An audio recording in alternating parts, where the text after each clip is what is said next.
We are determined to be the change in 2024. Stick around and we'll get right to it.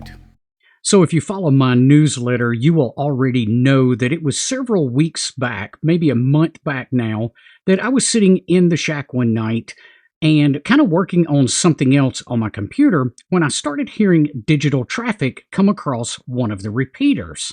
I was interested in what that was, so I quickly spun around to the laptop that you see over here and opened up FLDIGI, where I started decoding several messages.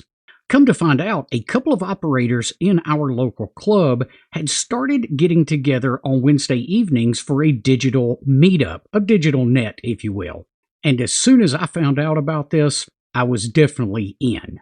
Now, what started out with just two guys wanting to learn more about digital modes in FLDIGI has quickly grown. Every week since I first heard that digital traffic, we've been adding more and more operators to the weekly meetup.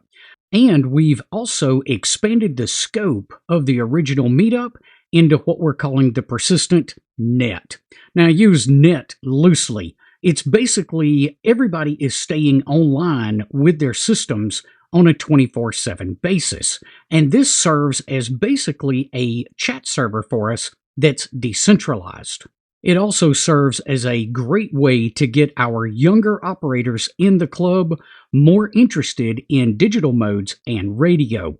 Let's face it, few people under 30 even enjoy talking on the telephone, much less the radio. That age bracket lives on their screen. So moving them into the digital side of ham radio is very natural for them, and they're much more likely to participate. Now, we chose to run this digital group on a local repeater, and we're very fortunate that we have the repeater owner's permission to do this. Definitely check with the repeater owner before you try to do anything like this. Some of them are definitely against digital modes being run on the repeater. But like I said, we're fortunate here, and the repeater owner actually encourages us to use the repeater. It was really an underutilized repeater in our area, and it has a good footprint. I've actually heard more traffic on that repeater, both voice and digital, in the last month than I probably heard over the last 6 months combined. Now, why would we choose to run this over a repeater instead of using HF and some NVIS antennas? Well, the primary reason for that is it's cheap to get a system set up to run over 2 meters. You can literally do this with a computer, a DigiRig sound card, and an HT. The repeater is doing the heavy lifting, so you don't even have to have a great antenna. However, the most important reason that we wanted to do this over 2 meters is so we didn't exclude the technicians. We wanted this to be affordable and available to every ham radio operator in our club. This is also a great learning experience for all of us involved. One of the things we tried in the beginning was running JS8 call. And the reason we wanted to run JS8 call is so we could send out a heartbeat and find out who else was online. What we didn't consider is the FM carrier. When you add an FM carrier to the mix, well, it destroys the functionality of the heartbeat in JS8 call. Just imagine 5 people trying to talk on a repeater at the exact same time. Yeah, it doesn't work too well. So we ended up scrapping the JS8 call idea, but we learned something that we just hadn't thought about in advance as part of this process. What we did settle on, though, was FLDIGI using MT63 2K long. This mode gives us a lot of throughput, making it much faster to chat back and forth. And Mike actually came up with a really cool ping-pong method that we have set up inside of FLDIGI. So now if I want to know if a station's online, I just send their call sign and ping. If their station is online, it will auto-respond with Pong.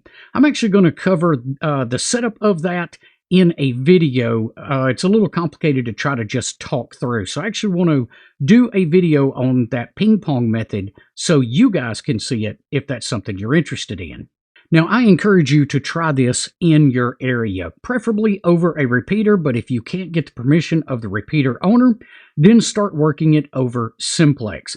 Even if it's only two of you in the very beginning, stay after it for a couple of weeks because you never know who's out there and who's listening that might be interested in joining the little group and learning a lot more about digital modes.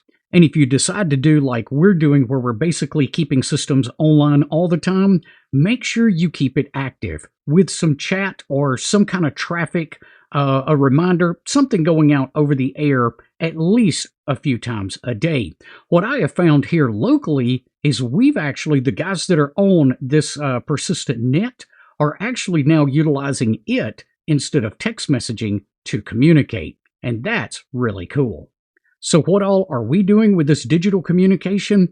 Well, like I said, we're having that weekly meetup where we can exchange some files using FLAMP and some messages using FL Message, as well as just banter back and forth between the operators.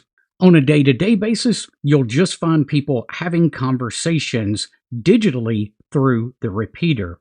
And you'll probably see a reminder of something come across the screen for something going on in your local area. Heck, this past week, I even saw a radiogram passed between two operators. So if you want to see something changed in your area this year, maybe it's time you initiated the effort. If you found today's information helpful, be sure to give us a thumbs up before you head off. We will see you guys on the next one. Until then, 7-3.